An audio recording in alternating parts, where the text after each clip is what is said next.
আসসালামু আলাইকুম, আমি মোহাম্মদ রুবেল ইসলাম রানা কুড়িগ্রাম ম্যাথ স্কুলের পক্ষ থেকে আপনাকে জানাচ্ছি আন্তরিক অভিনন্দন ও শুভেচ্ছা। আজকে আমরা বরিশাল বোর্ড 2024 সালের এসএসসি পরীক্ষায় 3 নম্বরে যে সৃজনশীল প্রশ্ন আসছে তা সমাধান করব ইনশাআল্লাহ। তো চলুন দেরি না করে শুরু করা যাক। আর আপনি যদি আমাদের চ্যানেলে নতুন হয়ে থাকেন তাহলে অন্যান্য ভিডিওগুলো দেখুন, ভালো লাগলে চ্যানেলটি সাবস্ক্রাইব করুন। আমাদের এই চ্যানেলে 2018 সাল থেকে 2024 সাল পর্যন্ত বিগত এসএসসি পরীক্ষার প্রশ্নগুলো সমাধান করা হয়েছে। সেগুলোর লিঙ্ক পেতে ডেসক্রিপশন বক্স অথবা পিন কমেন্ট চেক করুন, ইনশাল্লাহ পেয়ে যাবেন। 3 নম্বর প্রশ্নে উদ্দীপকে দেওয়া ছিল a/x equal b/y equal c/z এবং b² p - 2b + p equal 0। ক নম্বর প্রশ্নে বলা হয়েছে l/m/n ক্রমিক সমানুপাতিক হলে দেখাও যে l/n equal l² + m² m² + n²।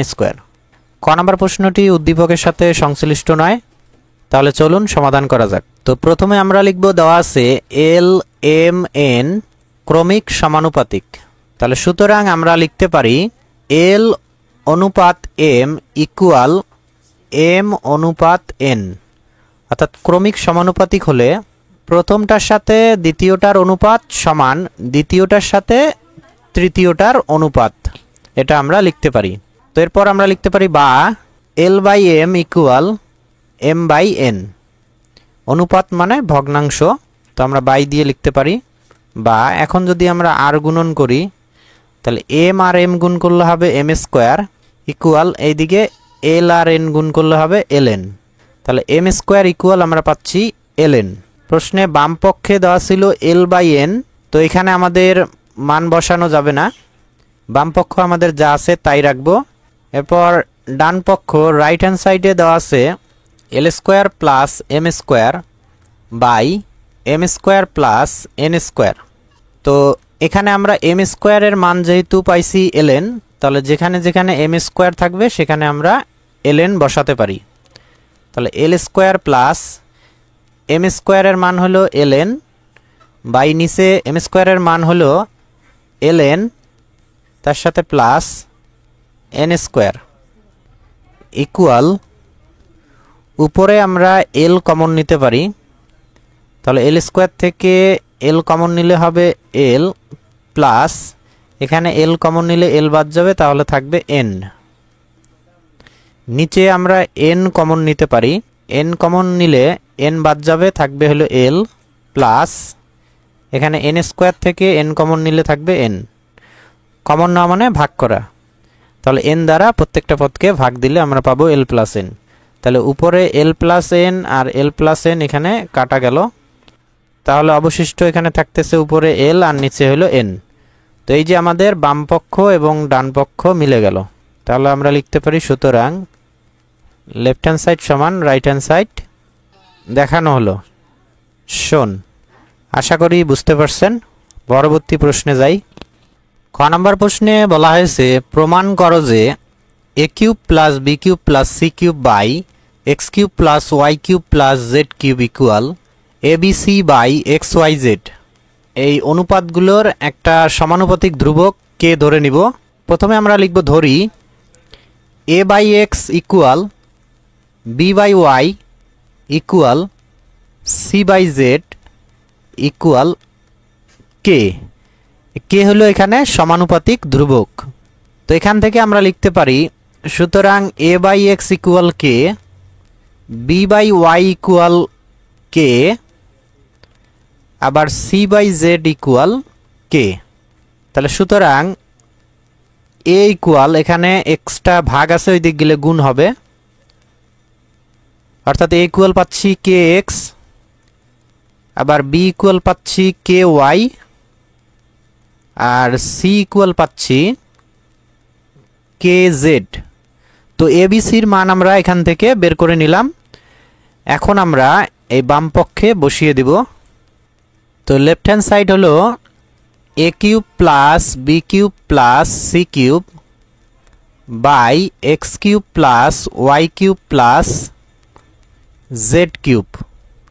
তো এর মান হলো kx যেহেতু এ কিউব আছে তাহলে কে এক্স এর কিউব দিতে হবে, আর এখানে একাধিক থাকার কারণে আমাদের ব্র্যাকেট দিয়ে কিউব দিতে হবে। ব্র্যাকেট ছাড়া যদি আমরা দেই কে এক্স তার এভাবে কিউব, তাহলে শুধুমাত্র এক্স এর কিউব হয়, কে এর কিউব হয় না, এই জন্য এখানে অবশ্যই ব্র্যাকেট দিতে হবে।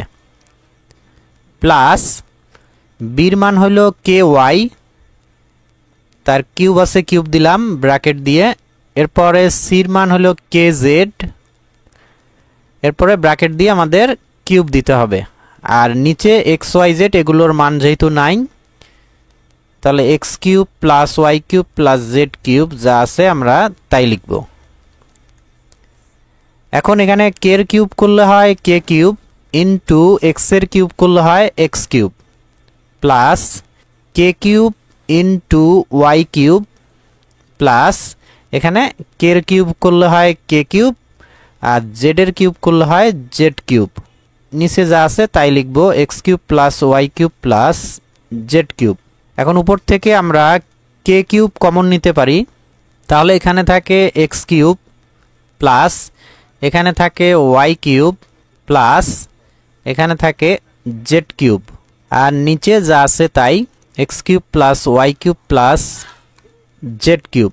উপর আর নিচ এখানে যেহেতু মিলে গেল তাহলে এটা আমরা কেটে দিতে পারি। তো নিচেরটা ব্র্যাকেট দিয়ে তারপরে আমরা কাটবো। একাধিক পদযুক্ত রাশি কাটতে হলে অবশ্যই ব্র্যাকেট ইউজ করতে হবে। তো এখানে কাটাকাটি যাওয়ার পর আমাদের থাকতেছে কে কিউব। তো আমরা বাম পক্ষের মান পেয়ে গেলাম।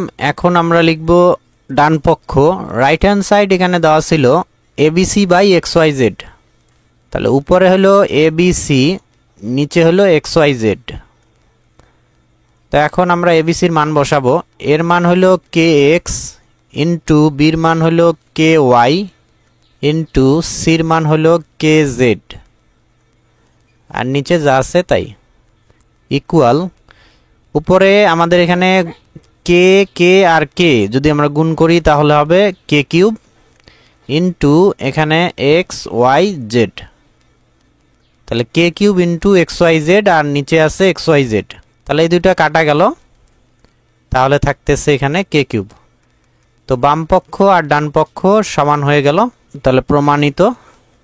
তো আশা করি সবাই বুঝতে পারছেন। পরবর্তী প্রশ্নে যাই।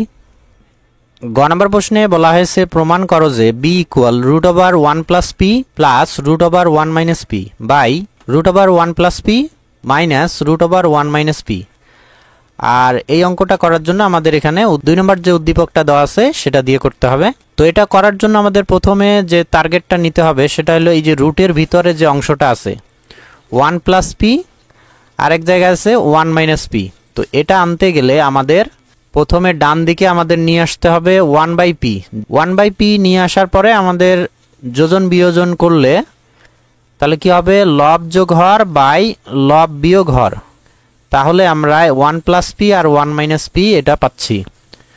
তো প্রথমে আমাদের লিখতে হবে, দেওয়া আছে B square P minus 2b plus P equal 0, বা B square P plus P equal minus 2b ডান দিকে আসলে হবে প্লাস 2b, বা এখন এই অংশটা থেকে যদি আমরা পি কমন নেই তাহলে এখানে থাকে বি স্কোয়ার প্লাস এখানে পি কমন নিছি তাহলে হবে 1 ইকুয়াল 2b, বা বি স্কোয়ার প্লাস 1 ইকুয়াল তাহলে 2b, আর এখানে পিটা গুণ আছে ওই দিক গেলে ভাগ হবে, তাহলে 2b বাই পি।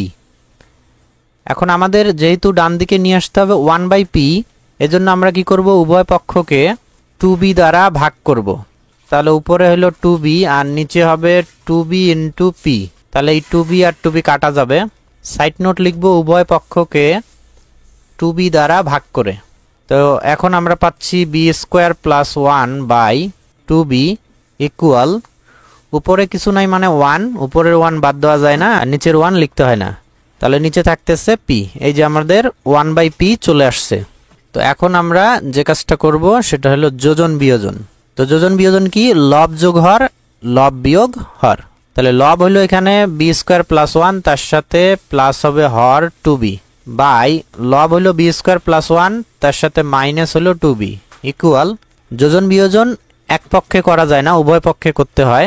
তো এখানে লব 1 যোগ হর হইল পি বাই 1 মাইনাস পি। তো সাইড নোট আমরা লিখব যোজন বিয়োজন করে। তো উপরের অংশটা যদি আমরা একটু সাজিয়ে লিখি B square plus 2b plus 1। তো এটা একটা সূত্র তৈরি হয়েছে।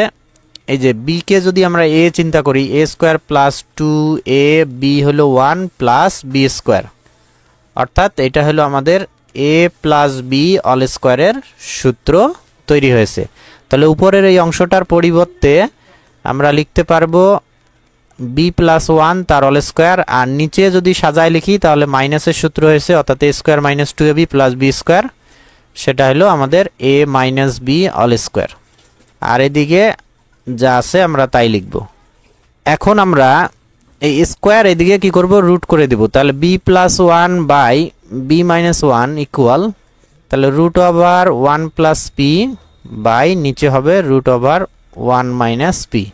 পুনরায় আমাদের যোজন বিয়োজন করতে হবে।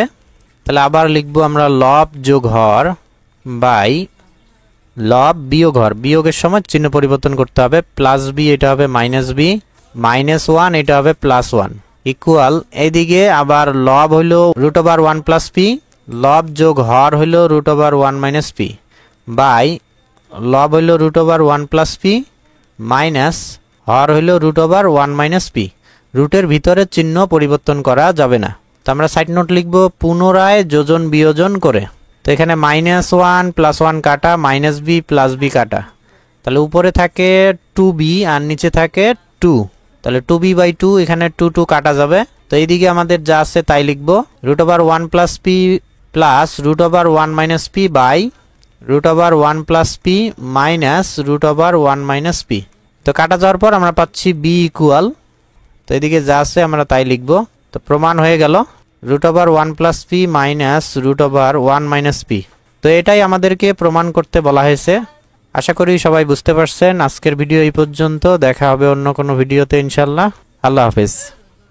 আসসালামু আলাইকুম।